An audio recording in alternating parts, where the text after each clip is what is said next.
afectado todo el territorio, toda la sociedad y toda la economía de una nación, ¿verdad? En este caso Paraguay. Aunque se inició y culminó en territorios indígenas y concernió directo o indirectamente a una decena de naciones indígenas precolombinas, en general los estudios sobre esa guerra invisibilizan, decimos hoy, a esas poblaciones.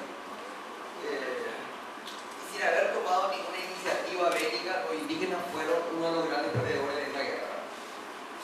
Fíjense, esa guerra se inició en diciembre del 74, acá en el Mato Grosso, en la zona norte del lo que se llama Alto Paraguay. Continuó con la toma de Corrientes, la campaña de Corrientes, que llegó hasta Uruguayana, y culminó en la zona de Amambay, en la selva paranaense y en la cordillera de Amambay. En esta zona había, la zona de Mato Grosso había poblados Carihuero, Alureo, Guaycurú, Chañuaná y Huaca. Algunos de ellos estaban aldeanizados en Misiones, otros están todavía pueblos nómades. Y en la zona esta, donde ocurrió todo el resto de las batallas desde el 69 para adelante, esa zona es guaraní. Abajo guaraní es Paitaluquerá. Dos zonas en donde no hubo prácticamente batallas, pero que también cambiaron de nacionalidad como resultado de la guerra, son la confluencia, la Mesopotamia entre los ríos Pilcomayo y Bermejo abajo, ¿verdad? Que terminó siendo territorio argentino. Esa es una zona hasta ahora poblada por Tobacuó, y la otra es la Candelaria, que me estuvo mostrando el anterior expositor, esta zona, que es también una zona ahora linda. También sufrieron efectos pese a no haberse dado batalla en esos territorios. Los guaraníes de la zona donde transcurrieron las últimas batallas eran guaraníes sin mayor contacto. Ellos no salen del pueblo de Misiones, se lo llamaba Cainguá. Eran dos pueblos indígenas grandes que no habían tenido contacto con criollos más que algún enfrentamiento de los buscadores de tierra amante de finales del siglo XVIII y comienzo del siglo XIX en Paraguay.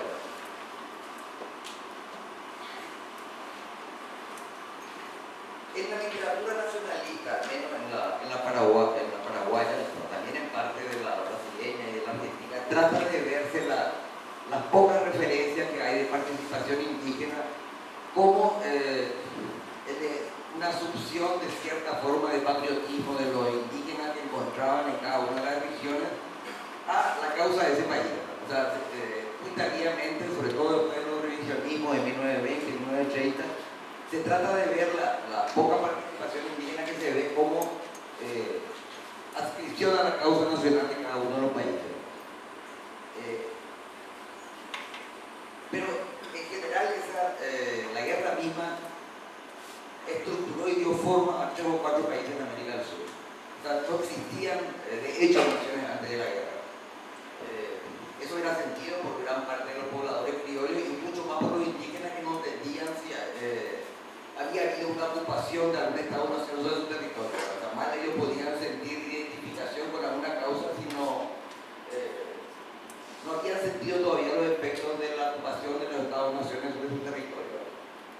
En el caso paraguayo eso se complica un poco más.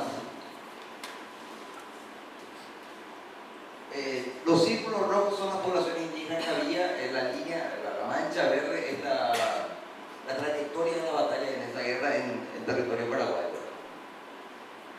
Esto es grabado en 1850, Page, capitán americano Page, donde detecta ya cierto contacto 20 años antes de la guerra sobre el Bermejo de indios, todas probablemente indígenas, todas con autoridades militares, que debieron haber sido argentinas. Se está pasando. Indígenas de otra zona que fue también atacada en medio de la guerra, San Salvador al norte. Calureo, estos son los carihueos, los paraguayos que llamaban Guaycurúes, que eran pobladores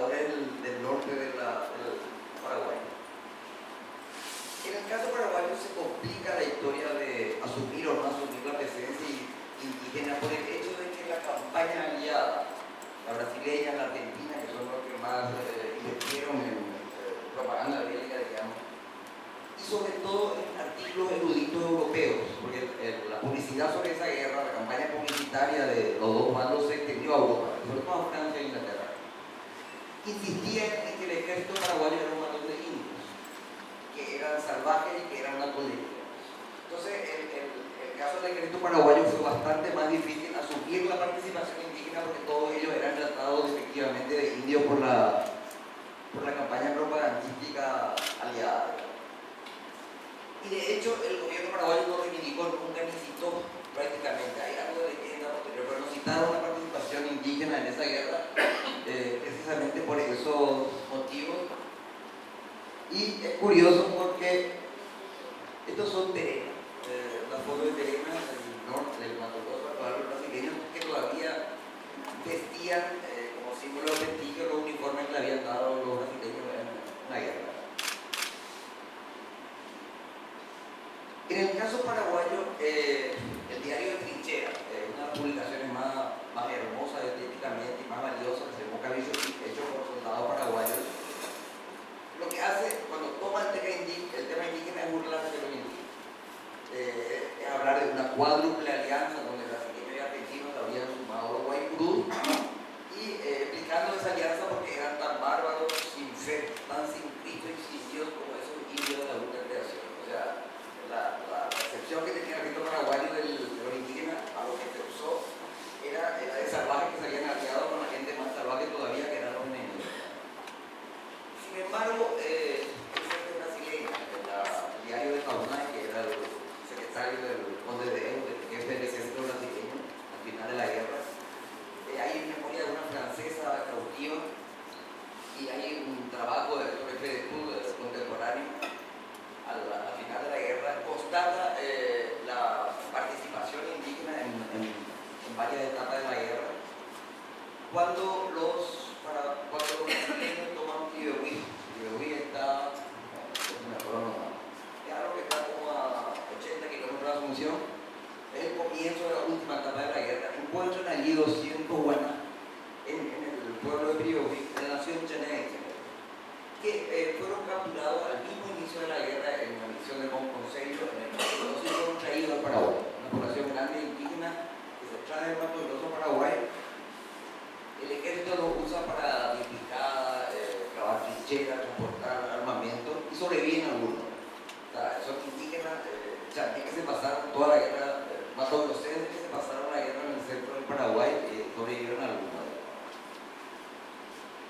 Cuando finales del 69, mediados del 69, la guerra se traslada ya al territorio alto paranaense, territorio de selva, tanto los brasileños, que son los que llevan adelante esa última parte de la guerra, Uruguay había desaparecido del mapa, y el ejército argentino prácticamente ya no pelea en el último año. Tanto el ejército brasileño como el paraguayo empiezan a buscar vaqueanos, en mayoría Caihuá. Ahora que eran los únicos que conocían cómo moverse dentro de ese territorio selvático. En unos 5 de octubre del 69 ya se habla de que el mariscal López había obtenido ya Caihuá. Se estaba moviendo dentro del territorio guaranítico, comillas guaranítico, e incluso movilizó, según la memoria brasileña, algunos de ellos centenares de kilómetros desde el paraguayo entiende más o menos que queda eso cerca de la Mambay, hasta Villarrica. O sea, lo movilizaba como bombero, como guía, como enlace hasta el territorio poblado, con lo que el ejército no tenía enlace. Entonces se usaba indígenas para llevar y traer noticias de ese lugar. La destinada eran mujeres paraguayas de disidentes al régimen, o consideradas disidentes al régimen de López, que habían sido mandadas en la selva matogrossense. O sea, se la envió a Panadero, París. Son dos lugares dentro de la selva, cerca de la Mambay y Maracayú, cerca de la cordillera. Cuando los caihuás rompen con López, lo que hacen es ir a negociar con las destinadas.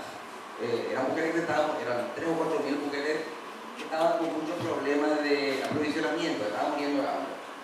Entonces los caihuás lo que hacen es negociar por dinero, por ropas, por monedas, por joyas, alimentos.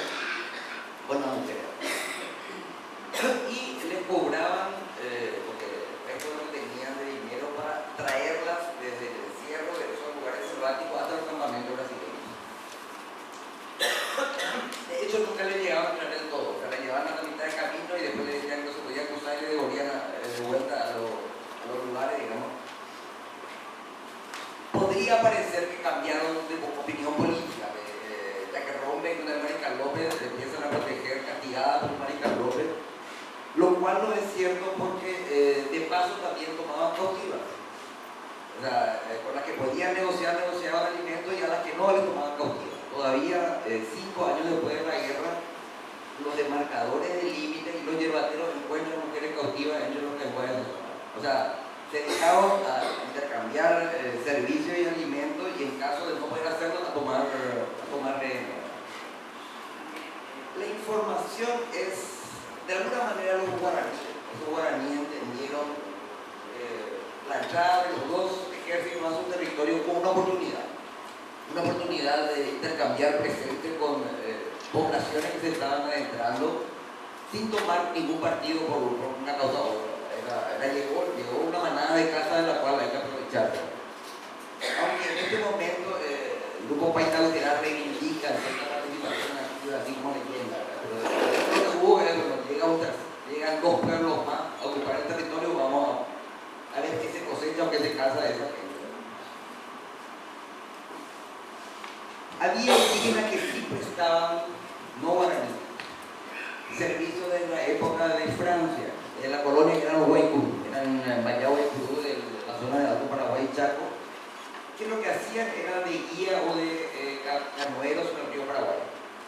Eran muy veloces en canoa, eran excelentes remeros, siguieron haciendo alguna de esas tareas hasta el final de la guerra entre Humaitá y Asunción. O sea, siguió habiendo Guaycurúes que se movían como vaqueanos o como canoeros sobre el río hasta el final de la 38-39. El rol de indígenas en la guerra está bastante mejor estudiado y documentado en el Brasil. Hay tesis, hay artículos de investigación, hubo bastante más interés de registrar o recordar esto del lado brasileño. Desde el siglo XVIII los Bayá Guaycurú, Cadumbreo, Caligüero, Chaniguaná, Perena Guaná de Mato Grosso combatían a los portugueses que estaban entrando en el territorio. O sea, ya tenían contacto negativo con ocupantes europeos desde un siglo antes de la guerra, pero al final los Guaycurú terminaron haciendo una suerte de tregua con los portugueses, la división de territorio y tregua que era más o menos mantenida. De cualquier manera, la guerra de eso a la colonia paraguaya y a lo que fue el Paraguay independiente nunca tuvo tregua. O sea, esa era una guerra dura y bastante bien correspondía al caso paraguayo. O sea, el dictador Francia organizó varias expediciones de exterminación de Guaycurú al norte y el pánico de los colonos paraguayos era la llegada de los Guaycurú. O sea, esa era una guerra permanente que de hecho era una defensa exitosa del territorio Guaycurú por sus pobladores originales. De hecho, gran parte de la toponimia del norte de Paraguay, Apa, Huigó, Aquidabán, es en Bayá. No guaraní, la toponimia desde San Pedro para arriba es viene de lengua Bayá, digamos.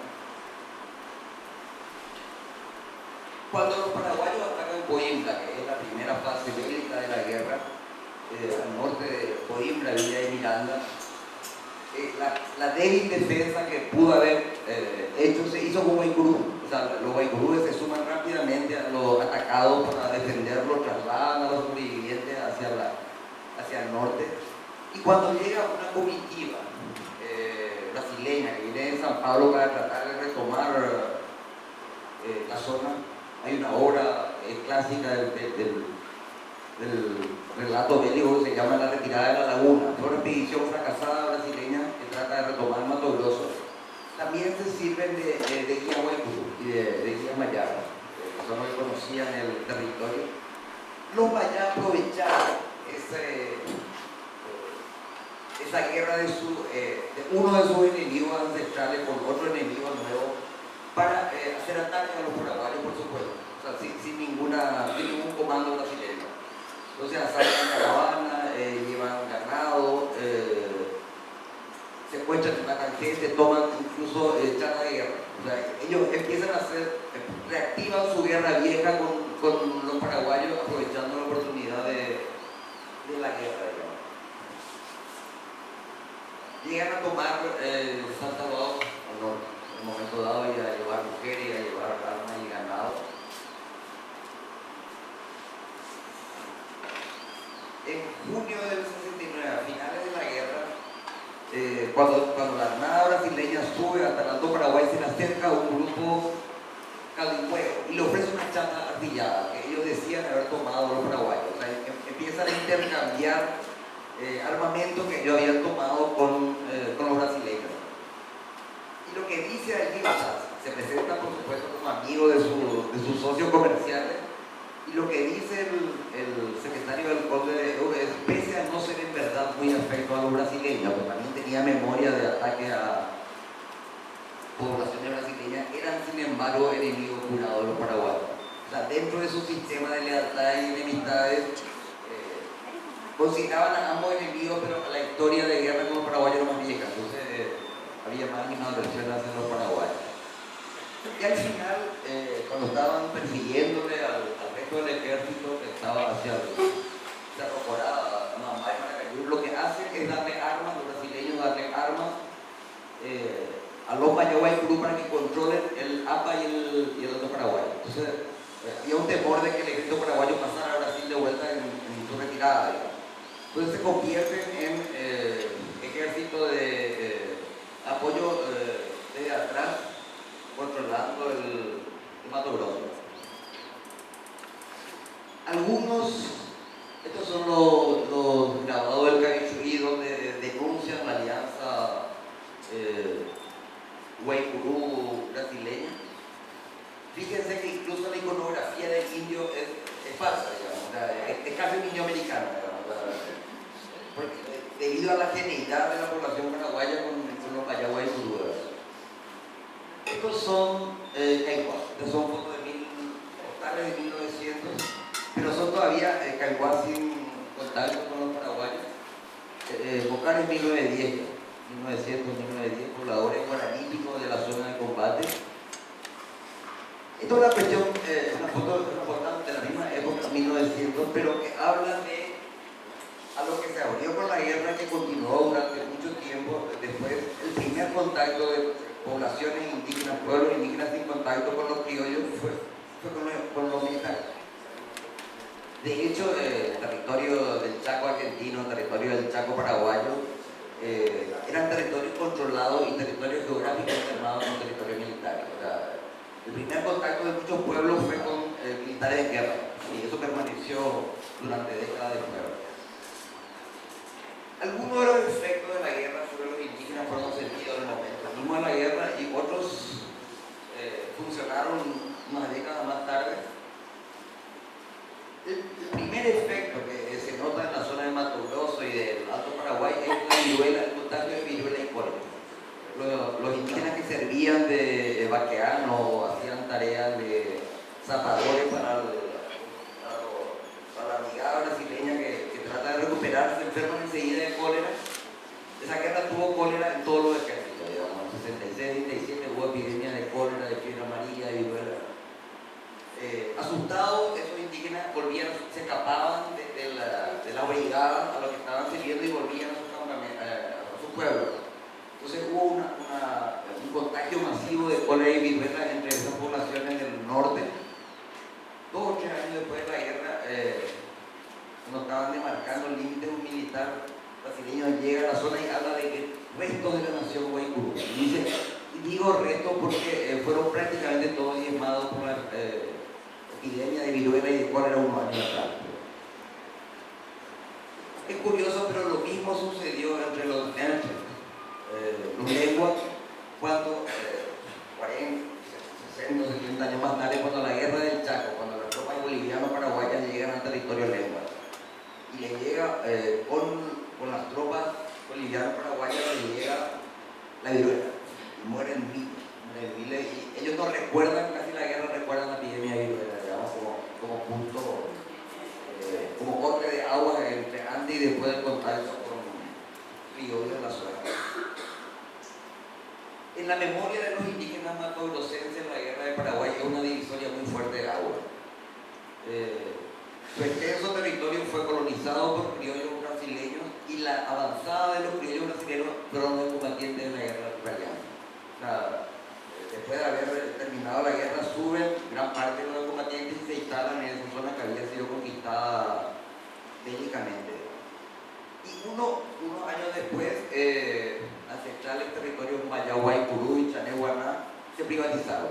Se vendieron a Yerobanes, la Mata Laranjeira, uno de los grandes enclaves que se instalan en esa zona, y a explotaciones de caucho. Y esos indígenas pasan a trabajar para esas empresas de enclaves en lo que se llama sistema de cativerio. Nosotros le llamamos enganche por deuda. El track system, el endeudar a las poblaciones para quitarlos a un territorio y obligarlos a trabajar durante años seguidos. Un líder terrenal que se le entrevistó en la década del 30, le preguntó, el entrevistador le pregunta qué ganaron con la participación en la guerra. Y dice una expresión muy simpática: 3 botines, 2 nopé, una punta. Digamos 3 botas, 2 para los pies y una tercera en el culo. La memoria de que después de la guerra se los captivizó y se les copió absolutamente sus territorios ancestrales. En el caso paraguayo, esa guerra continuó por vía muy distinta, una tarea que ya había sido comenzado por el padre de Francisco Solano López. Don Carlos había expropiado de todas las tierras y de todos los ganados a los 21 pueblos indios paraguayos, ¿no? En el 45, 46, 48. De alguna manera, 20 años después, lo que había sucedido con los indígenas ya aldeanizados del pueblo de la colonia funciona con los guaraníes no aldeanizados. O sea, se les retira prácticamente se les vende todo el territorio. Que también instalan el mismo sistema de enganche por deuda para población criolla y, si posible, población indígena expropiada.